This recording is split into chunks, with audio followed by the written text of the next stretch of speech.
Hello, this is Dragon Tank 1400, and these are my thoughts on Season 1, Episode 4 of Fillmore. Now, if you want to see the episode yourself, there will be a link to it in the description below.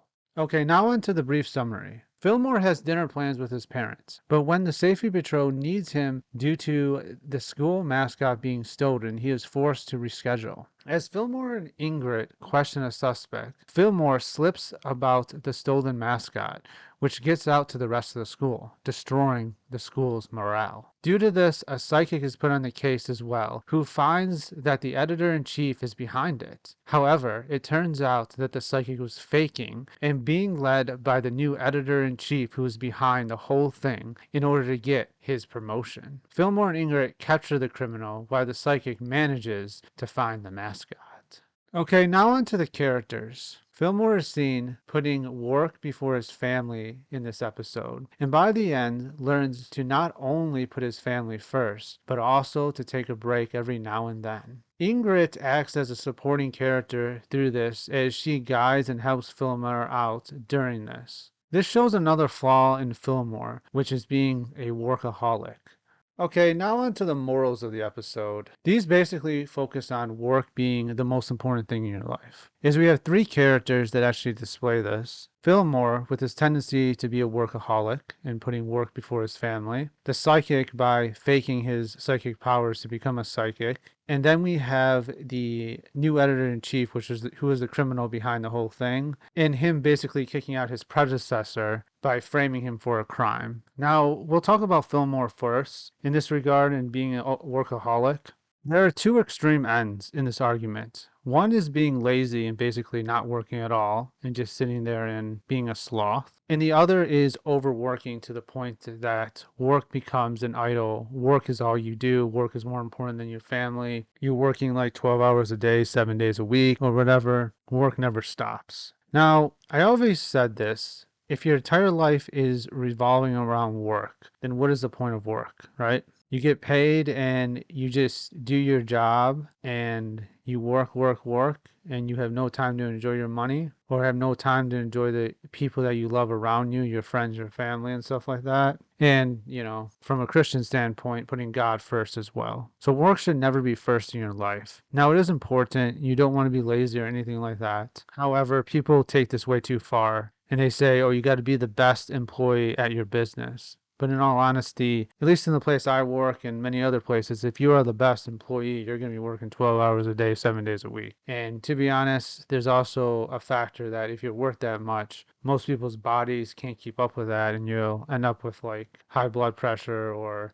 a stroke or a heart attack or something like that. Also, you're not really enjoying life either. You're just working for the sake of working. And work itself can be actually soulless, depending on what you do. If you have like some office job or something like that, where you're just typing reports, or even if you're an accountant, or even if you're a developer or something like that, there's like a lot of like work out there that is like soulless and stuff. It's not really engaging. It can be actually in some ways very depressing at times. And if that's all you do is work, spend your time working, then kind of what's the point of life? So there has to be kind of a balance there. You do have to work, but you shouldn't work all the time, and you shouldn't let work interfere with time with your friends and family. And you should take a break every once in a while. Everyone needs a break, otherwise you get burned out. And in worst cases, they end up having like physical or mental health problems. Now we can go on to the psychic and basically trying to fake your way into work.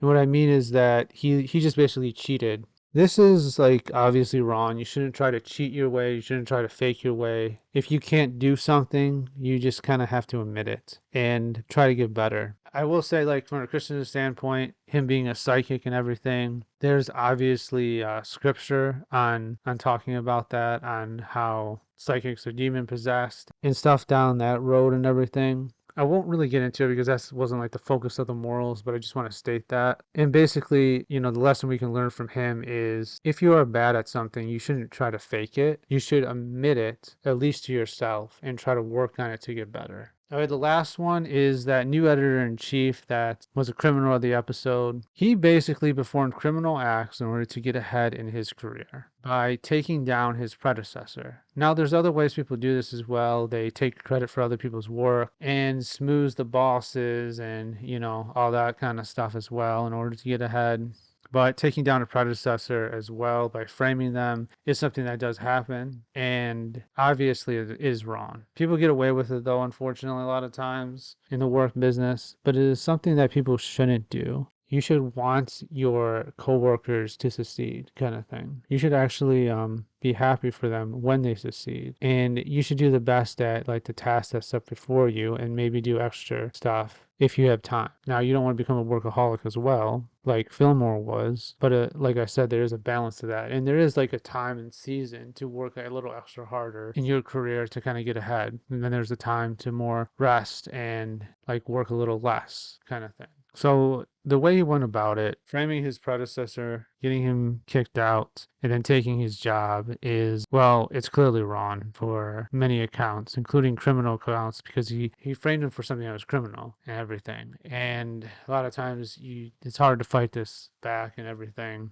Like, you basically have to get lawyers involved. And sometimes it's not even criminal. Sometimes they're just being framed for something that would get them fired. It's just, the business world is very, very corrupt, and it is very unfortunate, but that's kind of how it is. And my suggestion to everyone would be, don't go down that road. Don't get corrupt. You do not want to be known for the person with a good business sense by trashing everyone to get ahead. And the reason you don't, it basically comes back down to what is most important in life. It comes back down to Fillmore being a workaholic. Is work really the most important thing in life? Now, it doesn't matter how good you are at your job or how advanced you are. Chances are, in 100 years, your name will be forgotten. Chances are that at your funeral, the people you work with, most of them won't be there. But you know who will be there? It will be your friends and family, the people that you have created connections to, the people that you helped out throughout life and that helped out you. And that's what matters. That's what matters in life. And then, from a Christian standpoint as well, what matters even more than that is God. Is your relationship with God, with Jesus, your relationship with Him matters more than work, more than even friends and family, which are a second, by the way. Friends and family are definitely the second most important thing, and how you help them out and everything. Whereas work is just think about work logically. You're basically doing work to achieve someone else's goal. You're not even achieving your own unless you own your own business, which there is some satisfaction in that. However, even owning your own business, there's like, at the end, you built up this business, you retire or you die or whatever, and then the people inherited it, like what do they do with it, kind of thing. They could run it into the ground, they could use it as ways to make millions of dollars by really hurting the people who helped you make that business and stuff like that. Yeah, so basically what I'm saying is, like, you really have to have perspective.